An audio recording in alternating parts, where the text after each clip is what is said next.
This video is called Horrors from LiveLeak, which if you guys know what LiveLeak is, it's not the most settling website, but this video intrigued my my curiosity, which this video has 3.2 million views. So we're gonna go and watch this. Let me read a little bit of this actually first. LiveLeak at this point is mostly known for its watermark that shows up slapped on top of most vile visual content you'll ever lay on your eyes on.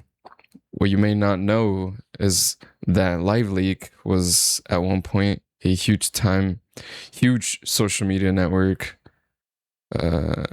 dedicated to exposing the world's evils and injustices. Today I'm going to tell you its story. So this is the origin. As a walk through the woods.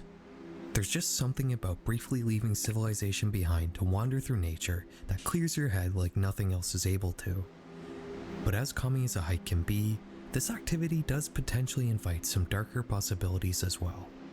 When you leave town to walk alone in a remote area, you're not just shedding the stress and aggravations of modern life, you're also forfeiting the safety and security it provides you. For that brief period of time you're out in the further reaches of woodland, you're just as vulnerable as the animals that scurry away when they see you. And this makes you a prime target for any predators that may or may not be hiding in the shadows. I will skip through parts of the video if I'm either not liking it, like because it's unsettling, or maybe just because of my own boredom. So in late 2013, the following video would appear and subsequently become widely circulated on the internet. Because this is 40 minutes. Nature.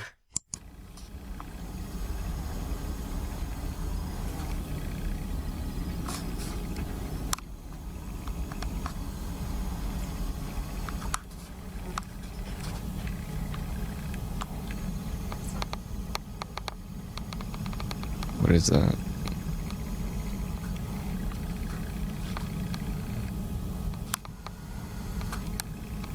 Oh my gosh. This is like the most unscariest thing, and that shit already got me going.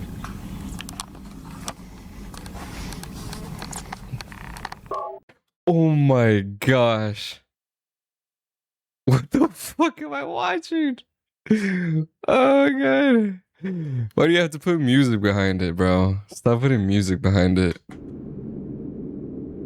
The clip is just under a minute long, and it was given the title, I Made a Friend on the Mountain. Wait for it. No, bro, I do not want to watch this shit. I can feel it through my body. I hate when music puts scary instrumentals behind it. In it, a woman can be seen hiking alone in the distance. I'm not even gonna watch a full screen no more, dog. This is nuts. And smiling maniacally. This could just be like fake, also. States that this is how he likes to spend his time when he's at the peak. And more disturbingly, he writes, I'll upload the rest of the video later. Sheesh. In the first couple weeks of this video's life online, fuck, man, has more than 17,000 views, in turn causing a great amount of concern among its viewers. What if this clip was a precursor to something awful that happened to this woman? Online sleuths would begin investigating. They would quickly figure out that the clip was recorded on Montara Mountain outside Half Moon Bay in California, and local police would start an investigation after being contacted dozens of times by internet users. There's this other mode. Law enforcement long to track down the creator of this video, who goes by Gort Evans. He's a California-based mechanic who has a tendency to make quirky videos on the internet. Police would end up spending 40 minutes questioning Gort, who would actually film some of their discussion to share on social media. Yes, my bad, I'm going guys. to put this online. I'm such a bitch. How you doing? I'm doing fine. What can I do for you today? Well, I think you probably have some idea why we're here to talk to you today. I'm somewhat, but I'd like you to explain it. So this looks like a MySpace filter? The police department. Yes. You found a video on a website. Yes, I did. Involving a female hiker. Top of Montara Mountain. Yes. Sound familiar? Yes, it sounds very familiar. Appears to be you. Look at his breathing. It You probably appears hear to his me. breathing. Yes, it does. Was it you? Why would I answer that? What, is there a crime? Well, that's one of the reasons we're here. Really? Because your video ends Yes, abruptly. it does end abruptly. Did you do any research onto my online persona, my Gort Evans? Did you look at any of my other LiveLeak videos? Well, now you're asking me questions. Well, yes, it's only fair, isn't it?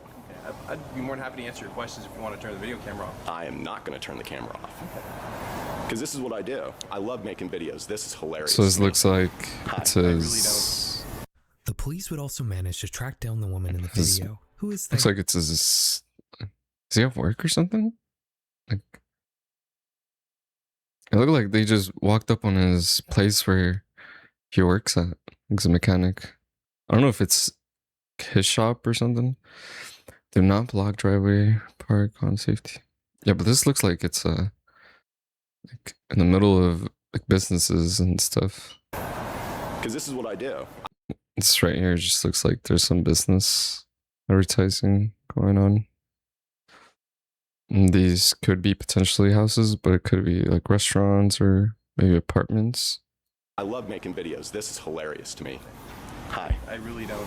I don't know about the police would also manage to track that being down the woman hilarious, in the but video, who is thankfully okay. damn, bro. By coincidence, she had actually come across the recording on social media all on her own, shocked to Hold on, find give me a herself second. betrayed Okay, cool. in some creepy voyeur clip. She would write a letter to the local news talking about how hiking was helping her get through her cancer treatment, but ever since seeing herself in that video, she's been avoiding that trail. She also mentions that she does remember passing by the man filming, who appeared to be hiding in a cave. He made her nervous, so she gave him a Yeah, wide chill. berth and continued her hike as usual. Chill. Gort hadn't really That's committed a crazy though. crime, but Not gonna the lie, that's police- crazy. If I saw some man doing that kind of stuff, like, come on, bro. I know it's not like illegal and shit like that, but it is creepy as fuck. The community and the woman in the clip all asked if he So would technically you consider can removing the record video, which had been causing a public lot of fear area. surrounding public safety on the hiking trails that snake around Half Moon Bay.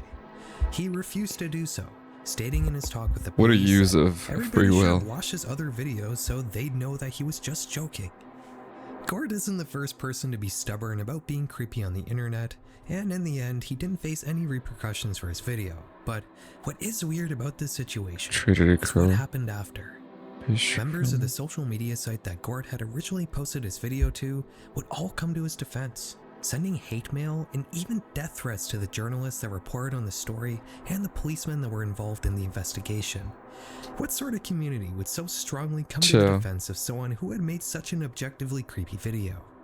The answer to that question is that on the platform that Gort had uploaded his video to, his clip was in reality one of the most mundane pieces of media there. If we were to treat this site as an iceberg, Gort would be sitting at the very top, with everything below him being progressively more and more disturbing. Oh This platform is home man. to some of the most vile content on the public facing Give me a break. internet throughout the 2000s and the What 20s. the Eventually fuck? getting shut down due to its lawless nature. This site was none other than LiveLeak.com. LiveLeak. No matter how old you are, Oh, or how long man. you've been a citizen of the internet, chances are pretty good that you've heard of LiveLeak in some capacity. Maybe you've seen some meme about the LiveLeak logo appearing in the Should I move my camera to the top, the bottom? Should I just keep it there? Move it a little bit lower. Oh.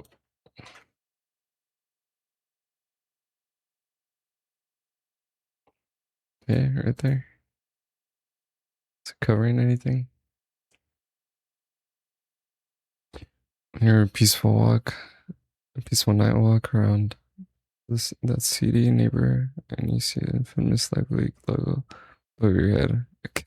top left corner of a video, indicating that something really bad is about to happen. Or you've seen the LiveLeak name attached for no reason to random shock videos that have found their way onto your screen at some point in your life. No matter what the context may have been, hearing the name LiveLeak probably elicits feelings of danger and unease.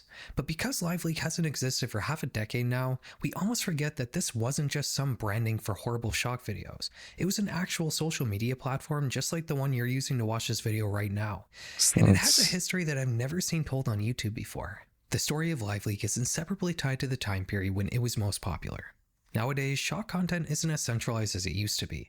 It just kind of pops up in places where people already congregate on the internet, Yeah, like this is Reddit or Twitter. everywhere. Yeah, this is literally not even just Reddit or Twitter. I mean, I'm assuming it's everywhere, all over those kinds of pages, applications. But there was a time, I don't know if you guys remember, Instagram had their own like day or 2.5 of just people and gore being presented in front of your eyes. And the rumor behind that was that there was a lot of like people that were just boycotting like working or something, or just trying to work on filtering out these kinds of videos. Either that, or maybe someone inside or somebody infiltrated and was able to bring upon these kinds of videos to the masses. I don't know if you guys ever were aware of those kinds of things, but yeah, that happened for like a day or two. Instagram was just wild, and like every reel was just somebody, and just gore, just literal gore. But having a place like LiveLeak act as a definitive home for shocking and disturbing videos means that this platform's story is essentially the story of all esoteric and dark media that was circulating on the internet in the 2000s and the 2010s. So if you're at all nostalgic about these time periods, you're likely going to enjoy this video. This is going to be a long one, so sit back, grab a nice snack and a drink. Oh Let me no. tell you about some insane stuff from the internet's most infamous shock site. Stop it, man. Have you ever noticed while on a road trip that all small towns and cities just kind of have the same stuff? Yes, No matter sir. which one you're traveling through, you're always going to see the same few franchise businesses copy and pasted from town to town, with each one having the same boutique main street with the small local shops that sell handmade soap and vintage clothing, and the outskirts that always have the same stroads outlined with Boston pizzas, Canadian tires, and gas stations. It almost makes traveling a little boring, with every place just kind of being the exact same. And that's exactly how the internet is nowadays. Your time online is pretty much always spent using the same few websites. Sometimes Literally. something novel like W Place comes along and you're suddenly spending time somewhere new, but these are usually flashes in the pan, and you quickly forget about them and go back to surfing Reddit or YouTube. If the modern internet is akin to driving through small towns in modern day Canada, the internet of the early 2000s was more like traveling through villages in the American I remember Wild this one. West. There were no multi-billion-dollar companies giving you predictable and repetitive experiences. People would mostly spend their time surfing small handmade websites that were essentially unpoliced by any kind of authority. While internet service providers could and sometimes did block access to websites that shared shocking or cross content, this rarely happened, and the internet users of Web 1.0 were pretty much free to share whatever they wanted on their own sites they hosted and maintained themselves. And believe me, Ew, what they the? absolutely took advantage of this truly unrestrained free speech. In the year 2000, a mysterious team Yeah, back then it was supposedly based in legit the a Netherlands Wild West of launched a site things. called ogreish.com. The goal of their platform was to host and share shocking video content, such as clips of car accidents, war footage, and videos of people getting hurt or killed in various ways. This wasn't a new idea. Shock sites were a dime a dozen in this era of the internet, but there was something special that set Ogreish apart from the rest. I've never heard of this While website. Ogreish may have started out like its peers, posting whatever shock content they could just for the sake of it, they eventually would reframe the mission of the site to be more oriented around current events. This actually gives me like 2011, 2012 vibes. I remember there was this time where we would use the LG Rumor Touch, and that was the one of the newest things besides the BlackBerry. The BlackBerry came a little bit before, and after that it became like a thing to have the LG Rumor Touch, and that was when like weird stuff started going on, like even more, at least to like the children at the time, or yeah, pretty much the children, people in high school. You would get these links and like just repost kinds of things, like scary things, like if you didn't send this to this person, that you would have like 30 days or this would happen to you. Just kind of like fear mongering kids, and or you would be like cursed kind of thing. And there would be like long messages, and if you didn't like send it to like other people, then you would be essentially cursed for whatever the headline of the video was, or I mean the message. But this kind of giving me those kinds of vibes. Besides that, you would have Kick. If you guys remember Kick, uh, Kick was the Wild West. This was pre. It was like a better Facebook before Facebook became what it is now. But yeah, Kick was something else. Instead of just As well sharing as random clips early of people dying Snapchat. for no real purpose, Ogrish would instead begin to share these videos with some context and sometimes even a story attached to them. They wouldn't be reposting the same 15-year-old Faces of Death shock videos. They would start to focus on posting fresh content that was relevant to the modern day. The creators would write a script that would scan extremist Islamic web pages to alert them if any new media was found. They would begin hiring people to hunt down the latest pieces of shock media attached to current events happening around the world. This rebranding as a sort of alternative news source skyrocketed Ogrish's notoriety, also landing them in a lot of hot water. In 2002, Ogrish would be investigated. Don't by visit the any of these FBI websites, after by the being way. the first site on the internet I don't know to if they're share the still video up, depicting like the execution of this American one, but journalist Daniel Pearl just don't at do the it hands of jihadists. for your own The sakes. ACLU would actually come to Ogrish's defense here, and the FBI ultimately halted the investigation without any charges being laid. Ogrish hadn't committed any crimes. They legally obtained their footage, often paying to license it. They were merely sharing the horrible things others did, but they weren't facilitating those crimes in any way. Still, Ogrish would only face more scrutiny the bigger it got. In 2005, the site would almost be completely blocked in several European countries due to a Tier 1 network ban. Despite this, Ogrish would still continue to grow, but just 1 year later, they would hit a ceiling of sorts. The hardware they're using to run the site had reached its limit and couldn't keep up with the increasing bandwidth demands. And on top of that, the curators finding content for the site weren't able to find videos fast enough to keep their ever-growing user base happy with fresh content. This slow rollout of new stuff to see wasn't much of a problem before, but I am aware that there are people that look for this kind of content excessively, and I don't know. Is it? I just feel like there is something to the shock content. Like people would try to get dopamine out of these kinds of things because it just is unreal. Like it's not something that you just replicate. It's not like watching a basketball game or a soccer game or something like that. It's not like watching a playoffs. This is something that just tingles your brain and your whole body in a different way and just makes you react in certain different ways. It's to an extent you do get adjusted once you see enough videos, but you regulate yourself. But this is not healthy. Like this is not something that you should try to aim for and try to meet your try to get your dopamine this way. ever since Just the keep advent looking of for a these new kinds of rival things. platform called YouTube, And even it crazier was videos becoming a besides growing these concern. kinds of things. On Which this is YouTube, already you didn't crazy have to wait enough. for the site's administrators to find new stuff. Users could put up their own videos, making for an almost endless selection of clips to watch. YouTube might not have been meant for sharing shock videos, but they did find their way there sometimes, and regardless, they were still stealing attention away from Ogrish users, which was becoming more and more of a problem as time went on. These issues would eventually be the end of Ogrish, but the team behind the site would partner with another team in the UK to create a new platform from its ashes. On October 31st, 2006, users who typed ogrish.com into their web browsers were redirected to a new site To called LiveLeak. LiveLeak. This platform looked much more clean and corporate than Ogrish, appearing not too different from other normal video hosting sites from the same era. The mission wasn't different from before. This was still very much a place to see shocking videos of the horrible things happening around the world, but the difference with LiveLeak was that users could upload their own shock videos to the site, which would sit alongside the curated content shared by the platform's administrators.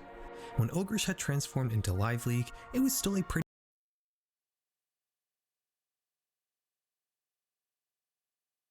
Smarter is no mercy.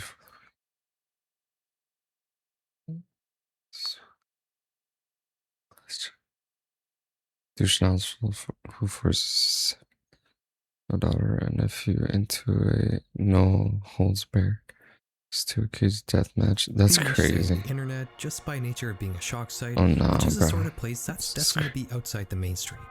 But surprisingly enough, LiveLeak would indeed become a key part of the mainstream mere months after launching. At the very end of 2006, former President of Iraq Saddam Hussein was executed after being convicted of crimes against humanity. While the Iraq government shared an official video depicting the moments leading up to his execution but not actually showing the act itself, one of the guards in the room happened to film the hanging on his flip phone. He would then share it on the internet. It's unclear where this video was originally posted, but in any event, it eventually found its way onto LiveLeak, which is how the world at large saw how Saddam Hussein got killed. LiveLeak would blow up after the Saddam video was shared on it, with British Prime Minister Tony Blair directly mentioning the site in his statement on the event.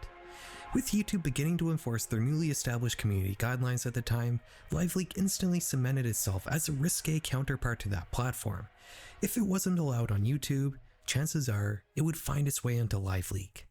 When I first went on LiveLeak in the late 2000s, it had a reputation for being the dangerous version of YouTube, at least among us kids. It was the sort of site your friends would show you after turning off all the lights at midnight during a sleepover. It was where I first saw gore, and it was how I initially learned about the awful things people do when they're fighting a war. He's so Saddam right, Hussein's though. execution was a pretty big indicator of what was to come on LiveLeak. The first few years of the site mainly centered around the Iraq War. This was the first time in history combat footage could be instantly seen by the citizens of the country fighting it. Before LiveLeak, raw images and videos of war were hard to come across. News companies often left out the more gruesome details, and with official legacy media being your only information source, you end up a little shielded from the morbid realities of fighting a war. This wasn't because legacy media wanted to shelter their viewers from more shocking content, it was also a shortcoming of the information networks that facilitated the mainstream news at the time. LiveLeak changed this in a big way. Not only could the people on the ground in the war share their experiences directly with others on LiveLeak, but legacy media would also use the platform to run more negative stories about the Iraq War using media they found on the site. Studies show that an average person's support for a war their country is fighting is lessened when they're shown graphic clips of said war, and I don't think it's a coincidence that the decline in support for the Iraq War in particular just so happened to coincide with LiveLeak's explosion in popularity. The Iraq War would end in 2011 partially due to declining support for American citizens, but LiveLeak would continue to thrive over the following decade. Anytime anything graphic happened that the news wouldn't show you, And this is people would what, flock to LiveLeak to see it completely uncut and uncensored. Like I said earlier, the history of 2006? LiveLeak is a history of all shocking media that was 2007? being circulated at the time of its popularity. Instead of just showing the entire morbid history of the previous decade, we're going to talk about a few key LiveLeak sagas. There's no country quite as mysterious to outsiders as North Korea. The two things the DPRK is famous for as a nation is how much control their totalitarian... I remember when they first made, well, not like when, but I remember they made the movie about, or they tried making a movie about Kim Jong-un. I think that's his full name, but they just represented him as a total doofus, and later on it created threats into like going into war or something like that, right? Just kind of like some threads, and it became nuclear to the people here, and just memes started going around, like such as like other nukes wouldn't even reach the United States, just like shit like that. An authoritarian government Just joking around, but and also their state ideology called Juche, which advocates for total self-reliance. Yeah, I've seen some videos of this. Juche has led to North Korea becoming almost completely isolated from the outside world, with the only real historical exception usually being have the like contact with humanitarian aid the themselves, if country would anything. continually receive as a result of constant food shortages. But in the latter half of the 20th century, North Korea would begin experimenting with international tourism.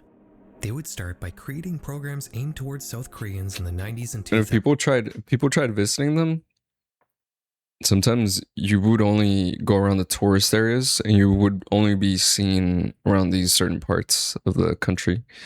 So if you tried going around borders, you couldn't, because they were always pretty much on watch. But beginning in the late 2000s, they would expand their programs to target English-speaking Westerners. This resulted in a lot of the travel documentaries and YouTube videos you've probably seen about North Korea, like Vice's fantastic Inside North Korea series they made all the way back in 2008.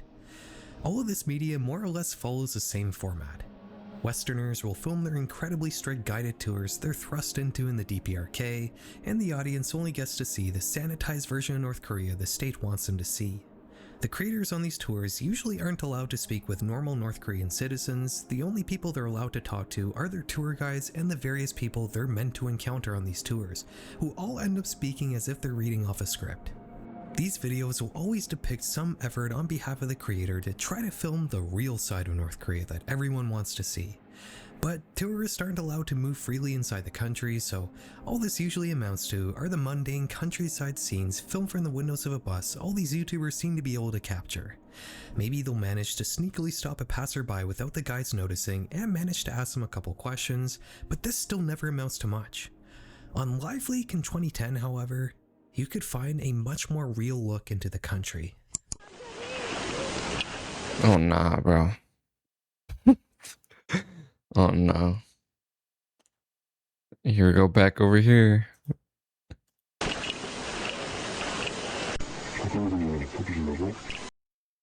What? What is it? Is this the grass you feed the rabbits with?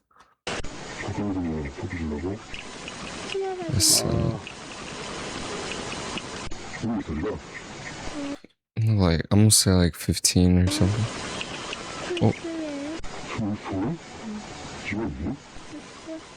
This video, seemingly filmed on a flip phone, depicts an interview with a homeless woman in rural North Korea. She appears incredibly thin and emaciated, giving her the appearance of somebody much younger than her real age of 23 years old. Yeah, she looks so The young. clip only lasts for 36 I seconds. mean, she's young, And in but that brief span of time, the woman divulges some disturbing details about her life, like the fact that she doesn't have anything to eat, and that her parents are both dead.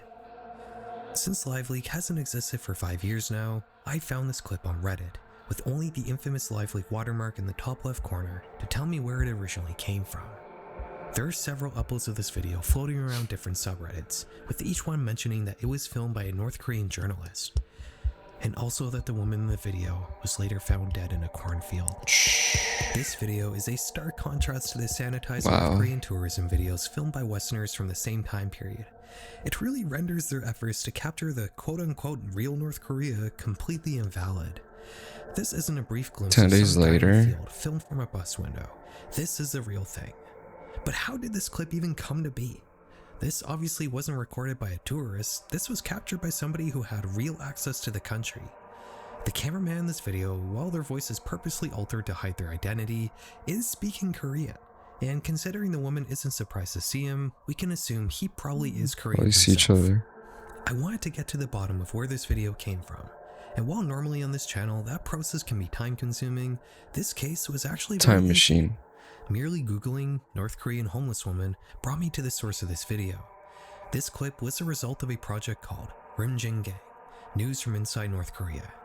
Started in 2007 by a group of Japanese and Korean journalists, Rimjin Gang is an undercover journalism operation that works with North Korean operatives to smuggle footage taken inside the country.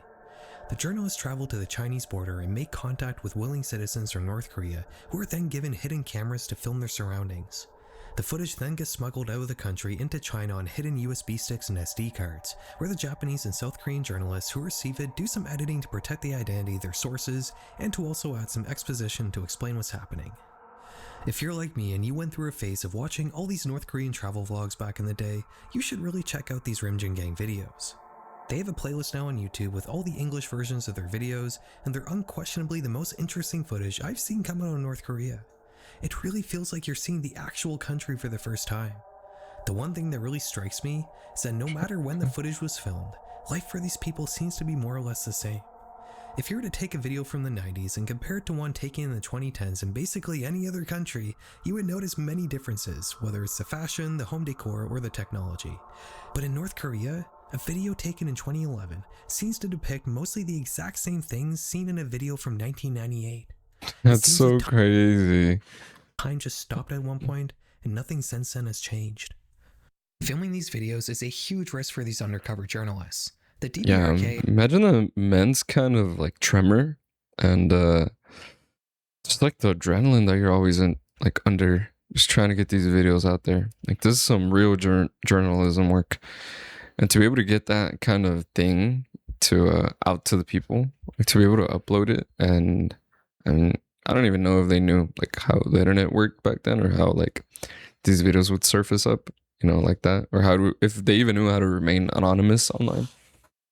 I don't really know how that kind of stuff worked out, because at the end of the day, I feel like you're able to track down people's internet steps regardless, unless you kind of just use a laptop and you upload it somewhere where maybe like in a library, and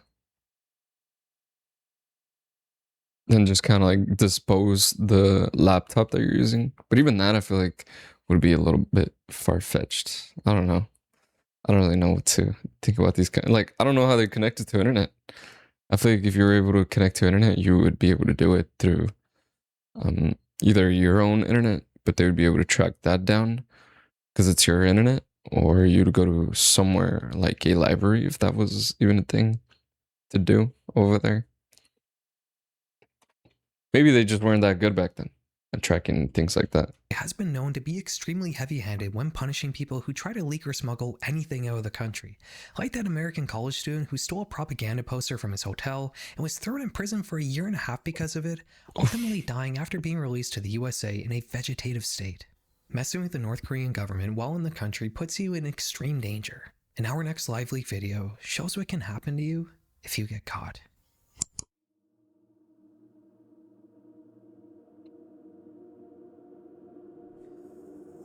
In this video, which I unfortunately can't show you almost any of due to its graphic nature, we see 2 interrogations performed by North Korean state police.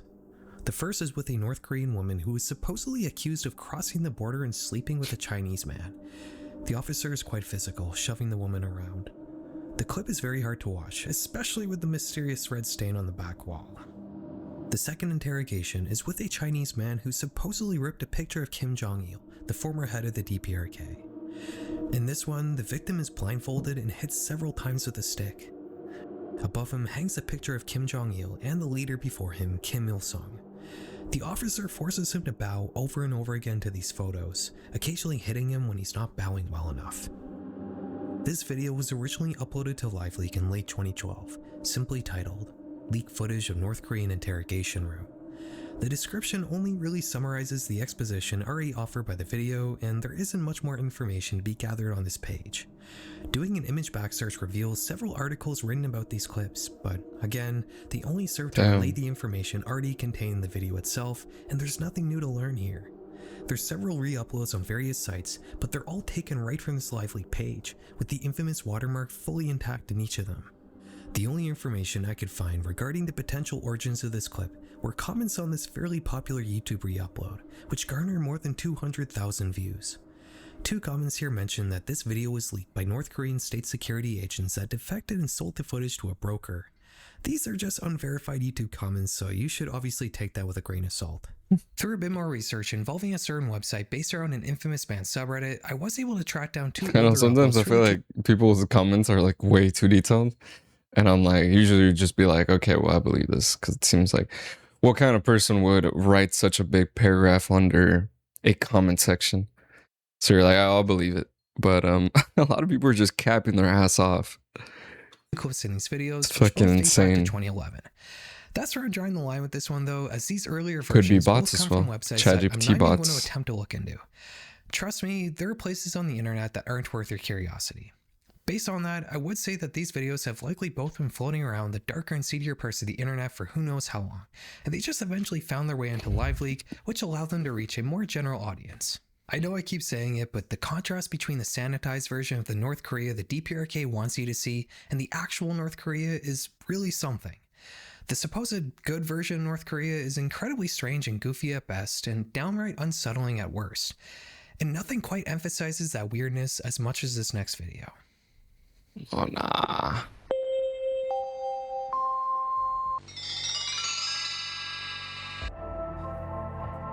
This is a 2013 propaganda video made by the DPRK and uploaded to the internet specifically for outsiders to see. I'm not going to show you the whole thing, but to summarize it, it describes a dream that I guess the creator of this video had. They dreamt about flying into space on a North Korean rocket. They see such beautiful scenes outside the window, like the gorgeous hues of space and that perfect green earth, which they take many pictures of.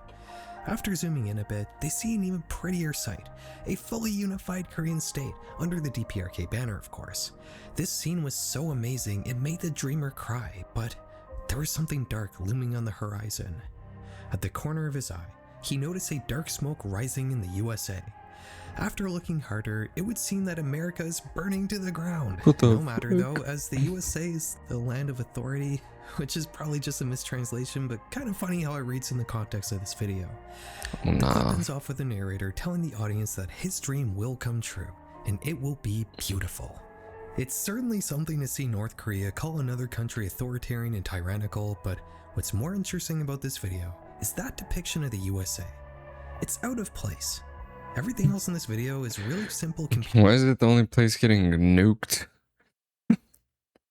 What the fuck?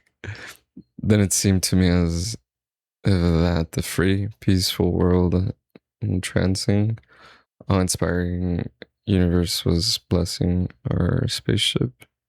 I can't really read what that is at the bottom. But then you have Seems this like a detailed gamer destruction tag of at the bottom or American some city shit. done in a completely different style. Where did It looked come like the from? land of authority, As several news tyranny. sites who reported on this state, this official North Korean propaganda video uses a scene from Call of Duty Modern Warfare 3. How the creators of this clip came across that Call of that's Duty wild. cutscene, I have no idea. It's possible they might have just That's searched wild. American City being destroyed video on the internet and they just chose the first result they found, but I do like the idea of some DPRK official playing a pirated copy of Modern Warfare 3 and recording with fraps or something. Obviously, Activision wasn't all that pleased with their intellectual property appearing in a propaganda video made by an actual enemy nation in the United States, so they DMCA'd the YouTube video and it was taken down. LiveLeak, though, didn't have a got DMCA copy system, striked. and this video continued to live its life on that platform, with the LiveLeak version even having English subtitles. This story really emphasizes the whole mission behind LiveLeak, to have an alternate place to see relevant but risque media that bigger platforms are too strict to host. This has led to people getting important information they might not have otherwise gotten, like the 2011 urination incident in Afghanistan. Yeah, that's really what it's called. This is a video of US Marines relieving themselves on the lifeless bodies of Taliban fighters. This clip caused an international uproar, one that might never have happened if it wasn't posted to LiveLeak. Oof. As much as something like LiveLeak can't be a public good though, it can also be used in the wrong way. This North Korean propaganda video, for example. Is this really a significant piece of media? Is it important for a platform like LiveLeak to host propaganda made by a totalitarian state that regularly does horrible things to their own people? You could argue that all media is important and deserves to be able to be seen, but it would be unreasonable to say that there isn't a line somewhere. And on LiveLeak, this next organization we're going to talk about crossed it. By the time the USA withdrew from Iraq in 2011, the country was left in shambles after a decade of war. As the government attempted to rebuild the country, their policies discriminating against Sunni Muslims led to large civil unrest in the country. A small group began to go around the different Iraqi prisons to free hardline militants who would then be recruited into their organization.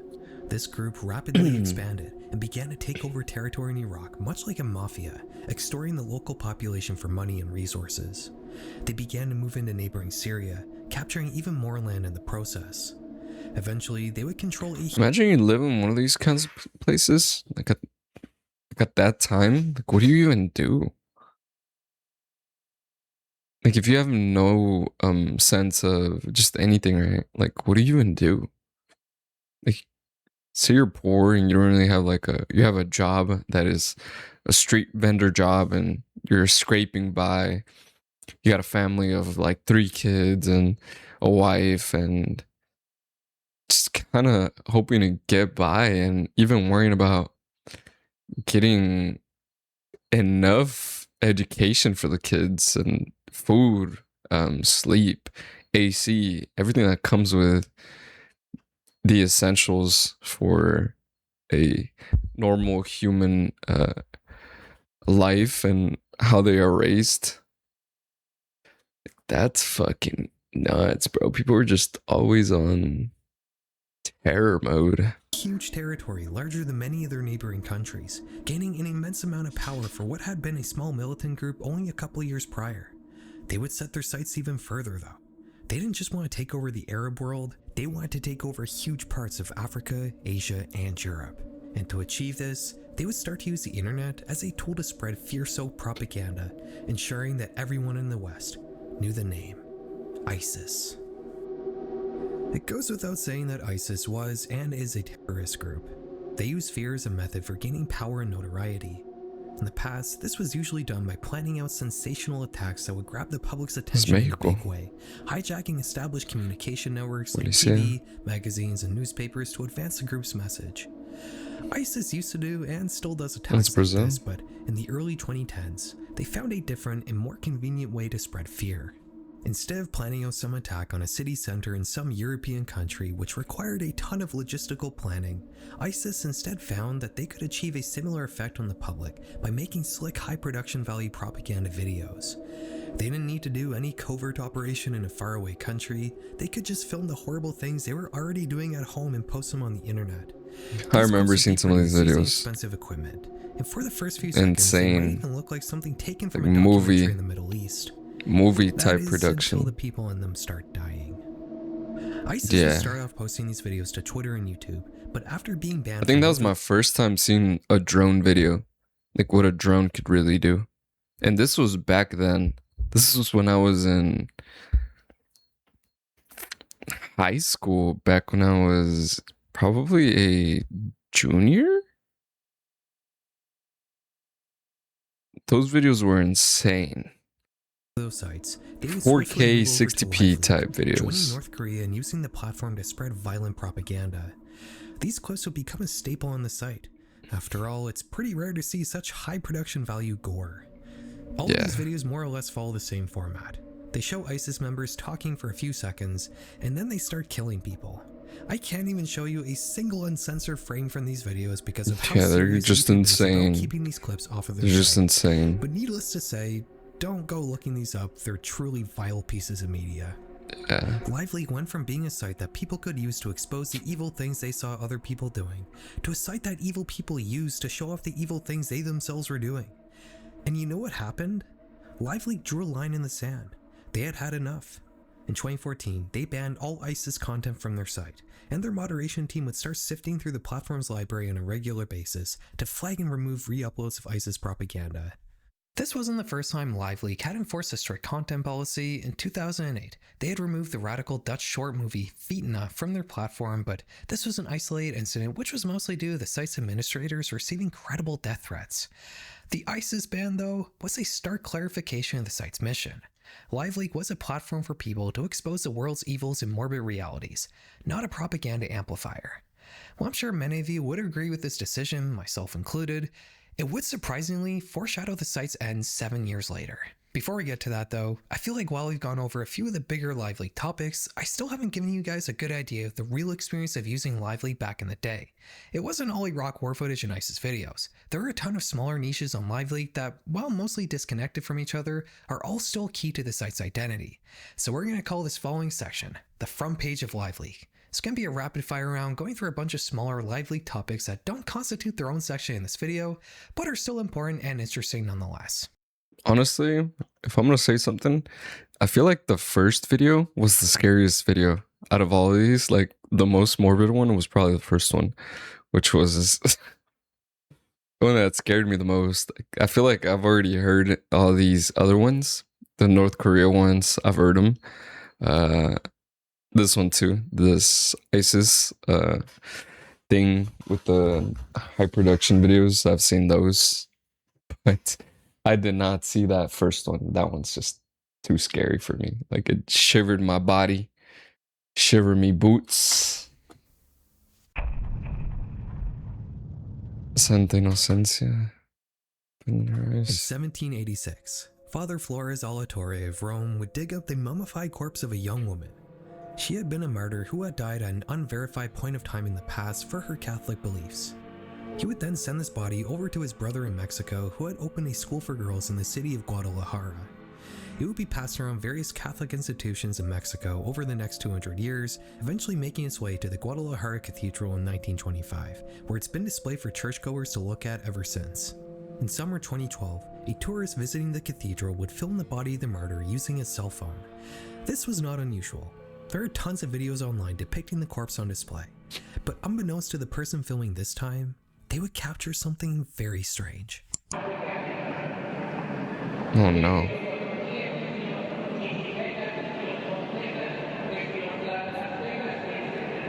I don't want to watch this. It moves or something. It opens its eyes.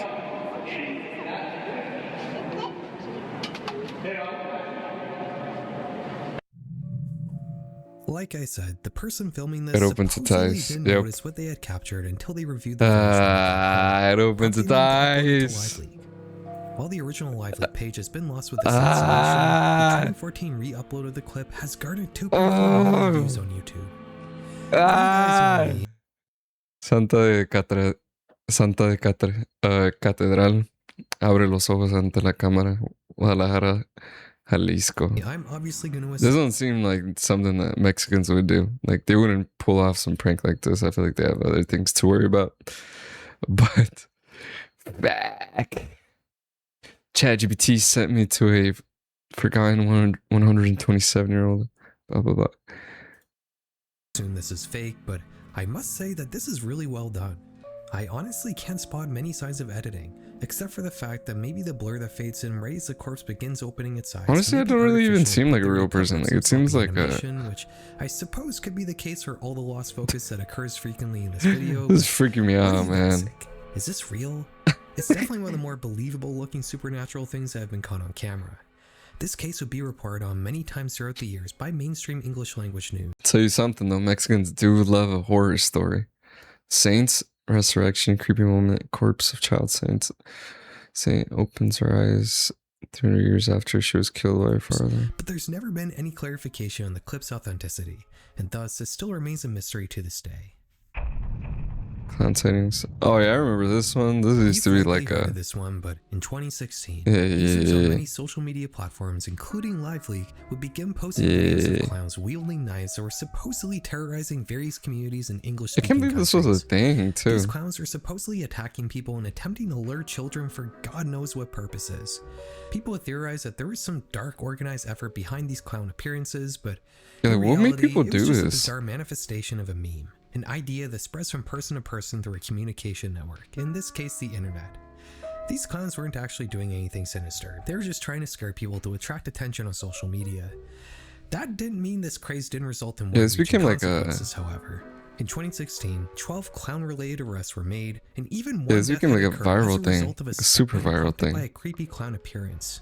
This hoax infected public consciousness so much that professional clowns began to lose business due to shifting attitudes towards their characters, and McDonald's even began shelving their longtime mascot Ronald McDonald That for the same sucks. reason. And Halloween stores Honestly all though, throughout I've the seen a video about Hemisphere Ronald even removed McDonald clown costumes from their where it shelves. just looks fucking It's hard to scary. point to a single origin for this trend, but in all likelihood, it started with one person coming up with the idea and gaining notoriety for it. And I remember with people all the used to others like following fake these suit in kinds of chase things the as well. cloud. The whole trend peaked at Halloween when rumors of some People sort would of fake clown it. purge began going around. But nothing came of this, and the clown sightings more or less fizzled out after that. Russian dash cams. I don't know if In Soviet Russia, red light means I don't know go. what this is Maybe here. also in post-Soviet Russia as well. Due to a high rate of insurance fraud in the country, the people of Russia began using It's dash just cams much accidents more happening. frequently than other nations beginning in the late 2000s. With so many of Russian roads being continually filmed on a regular basis, almost every weird thing that happened was caught on camera, and they would make their way into LiveLeak. All manners of accidents, road rages, and just outright bizarre things would be caught on camera, Oh, like shoot. this clip which was posted to LiveLeak in 2013.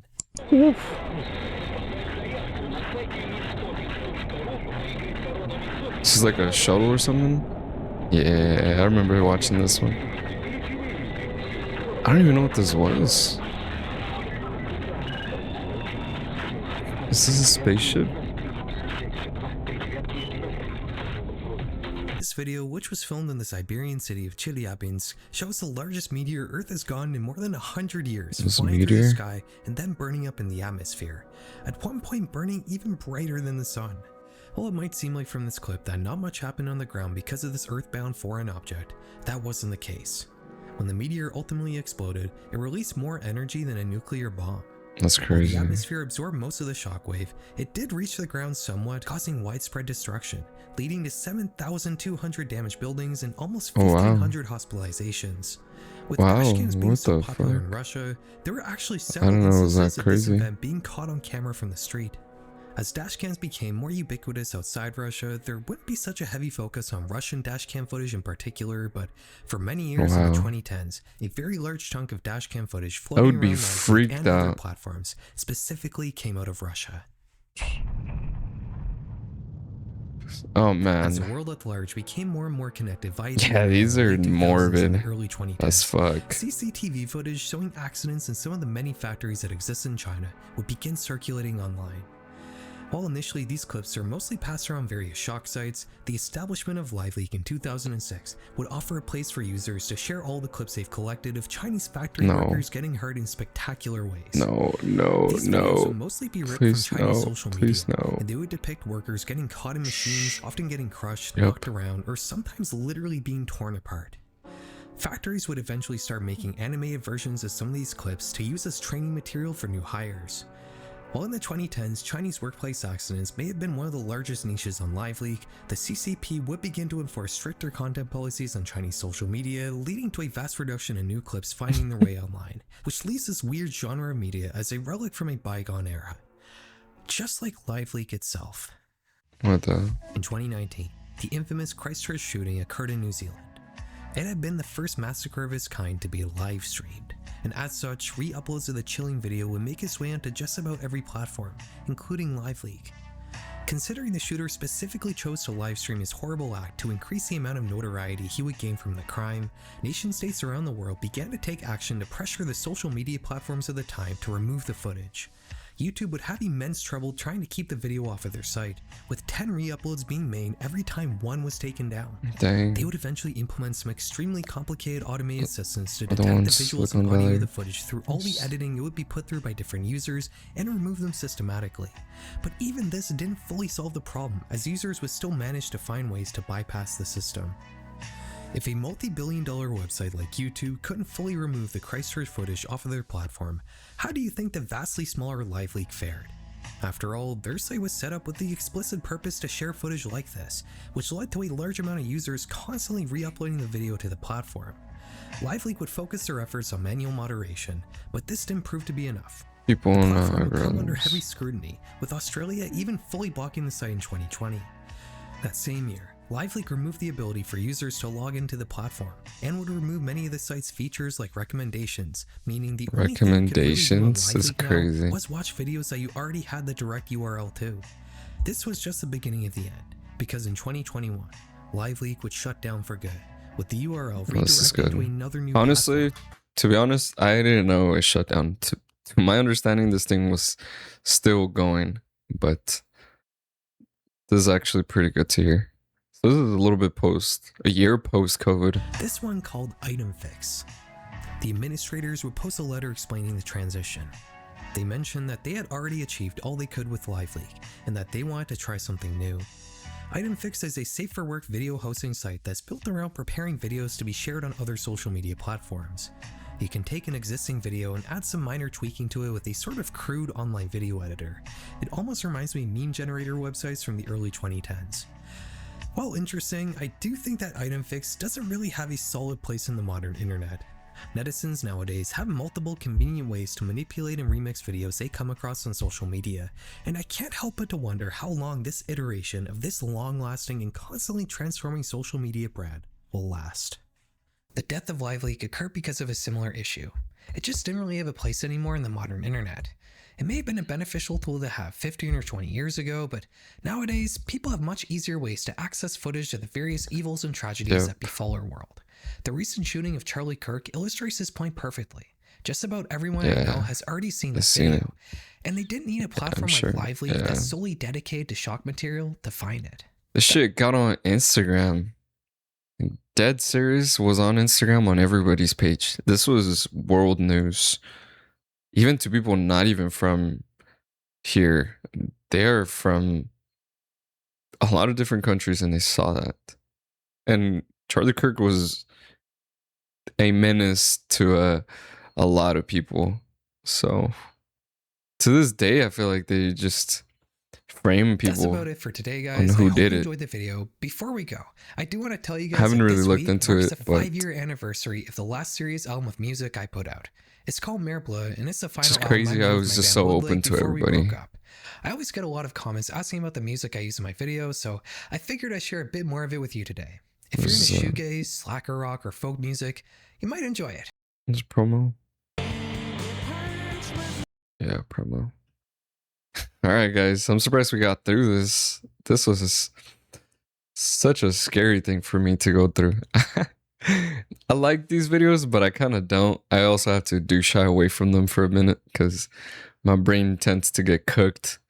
I just get too overwhelmed by the music and like the background music and just those like little things of suspense that happen. I'll see you guys though. You guys take care of yourselves. Sleep good if you're watching this at night.